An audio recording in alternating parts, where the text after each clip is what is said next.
Hi అందరికీ నమస్తే, welcome to SM Lakshman talks. ఒక విత్తనం మట్టిలో పెరిగేటప్పుడు దాన్ని చీమలు పురుగులు తినాలని చూస్తాయి.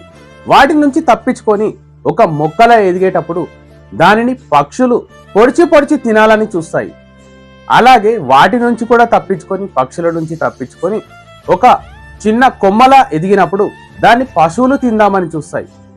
వీటన్నిటిని తప్పించుకొని ఒక వృక్షంలా మారి దేన్నైతే నాశనం చేయాలని చూసాయో అదే ఒక వృక్షంలా మారి విత్తనమే ఒక మొక్కగా వృక్షంగా మారి ఏవైతే నాశనం చేయాలని చూసాయో అవే జీవులన్నిటికీ ఆశ్రయాన్ని ఇస్తుంది.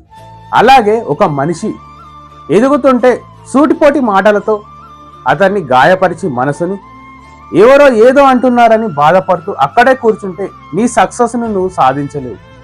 నీవు చీడపురుగుల్లాంటి వాళ్ళ గురించి పట్టించుకోకుండా నీ దారిలో నీ వేలో నువ్వు వెళ్తే సక్సెస్ని రీచ్ అవుతావు. నువ్వు ఎప్పుడైతే సక్సెస్ సాధిస్తావో అప్పుడే నీకు సూటిపోటి మాటలతో పొడిచిన వారే నీ సహాయం కోసం నీ దగ్గరికి వస్తారు.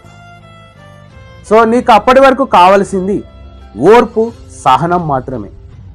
జై Srimannarayana. Thank you for watching friends. మరిన్ని ఇంట్రెస్టింగ్ వీడియోస్ కోసం మన ఛానల్ని సబ్స్క్రైబ్ చేయండి.